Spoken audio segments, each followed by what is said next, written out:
साथ रहे कि आज के एपिसोड में हम देखेंगे मिथिला गोपिका को कहती है माता जी की जोत जलाओ, लेकिन इससे पहले तुम अपने हाथ गंगा जल से साफ कर लो। मामी और आशी बहुत खुश हो जाती है। गोपिका इनफरेबल से हाथ साफ कर लेती है जो मामी और आशी ने वहाँ रखी थी। आशी मामी जी से कहती है ये जल तो नहीं जाएगी। मामी कहती है इसे तो इन सब की आदत है। अब बेनकी को पता चलेगा उसकी बहू अनपढ़ है और मुझे मेरी नौकरानी मिल जाएगी। वही गोपिका जोत जलाती है लेकिन माचिस नहीं जल पाती। तभी मिथिला कहती है सक्षम बेटा तुम भी जाओ। वो देखता है माचिस जल नहीं रही है तो वो उसे दूसरी माचिस देता है। गोपिका के हाथ से सक्षम को अजीब सी स्मेल आती है। सक्षम समझ जाता है कुछ गड़बड़ है। वह गोपिका के हाथ से माचिस छीन लेता है और कहता है तुमने हाथ में क्या लगाया है। सक्षम गोपिका को डांटता है। तभी मिथिला कहती है सक्षम को मैं बात करती हूँ। मिथिला गोपिका से कहती है तुमने ये हाथ में क्या लगाया है। तभी आशी और मामी जी आती है और गोपिका का हाथ पकड़ के कहती है तुम्हारे हाथों से ये गंध कैसी। आशी कहती है ये तो अल्कोहल है, इससे तो हाथ जलते हैं। सक्षम कहता है गोपिका तुम इतनी लापरवाह कैसे हो सकती हो, क्या तुम पढ़ नहीं सकती थी। तभी बा पीछे से आ जाती है और कहती है हाँ ये पढ़ नहीं सकती। बा की यही बात सुनकर सभी परिवार वाले चौंक जाते हैं। कहती है ये कैसे पढ़ेगी, इस बोतल पर तो लेबल ही नहीं है। गंगाजल और इन्फरेबल की बोतल दोनों एक जैसी दिखती है तो उसे कैसे पता चलेगा। तभी मिथिला कहती है अच्छा हुआ माता जी ने हमारी रक्षा की, बड़ा हादसा होने से बच गया। वो गोपिका को आरती करने के लिए कहती है। आरती होने के बाद बा गोपिका से कहती है गोपिका बेटा तुम थक चुकी होगी, अपने कमरे में जाकर आराम कर लो। मामी और आशी सोचती है कि उनका प्लान फेल कैसे हो गया। तभी वहाँ बा आती है और मामी जी से कहती है आपने हमें बताया नहीं, गोपिका डरपोक और पढ़ी लिखी नहीं है, उसने सिर्फ 8वीं तक ही पढ़ाई की है। मामी जी बा से कहती है कुछ कन्फ्यूज़न हो गई थी और गोपिका ने अपने सपने सजा लिए थे तो मैं उसके सपने टूटने कैसे देती। उसकी माँ तो नहीं हूँ लेकिन मैं उसकी मामी हूँ। बा कहती है हाँ मैं समझ सकती हूँ। तभी मामी जी बा को कहती है आप पूरे परिवार वालों को ये सच बता देंगी। तभी बा कहती है नहीं मैं यही बात सबको नहीं बताऊंगी, इसीलिए तो मैंने बोतल पर से ये स्टिकर निकाल दिया था। जी और आशी ये सब सुनकर हैरान हो जाते हैं। दूसरी तरफ उमा बेन उन चोरों से बात करती है और कहती है कि पूरा मोदी परिवार अभी इस पंडाल में मौजूद है। तुम जाओ और माताजी का मुकुट चुरा के लेके आओ, लेकिन कोई गड़बड़ नहीं होनी चाहिए।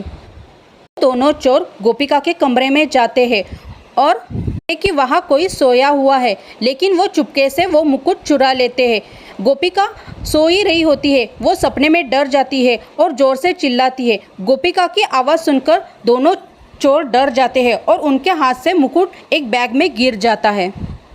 गोपिका वो बैग लेकर बाहर चली जाती है। दोनों चोर भी गोपिका के पीछे चले जाते हैं। तभी उमा बेन चोरों से बात करती है मुकुट चुराया क्या।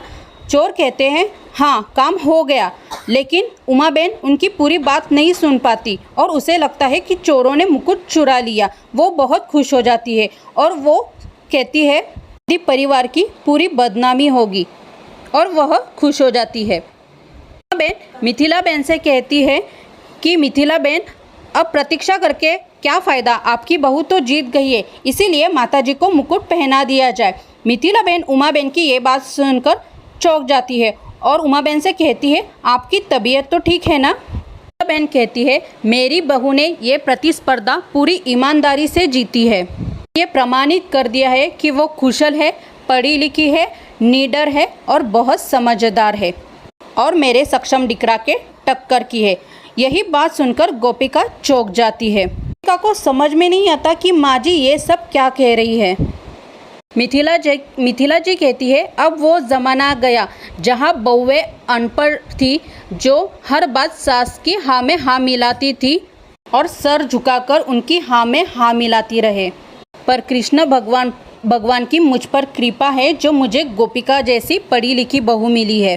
गोपिका कहती है पढ़ी लिखी और मैंने तो माँ जी को सब सच बताया था, लगता है कुछ गलत फहमी हुई है।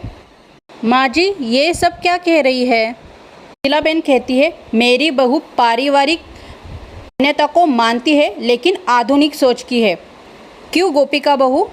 पंडित जी मिथिला बहन को कहते हैं मिथिला बहन मुहूर्त का समय निकाला जा रहा है। मिथिला बहन सक्षम और चिराग से मुकुट लाने के लिए कहती है। गोपिका सोचती है बा को भी मैं पढ़ी लिखी और निडर लगी थी और माँ जी भी मेरे बारे में यही सोचती है।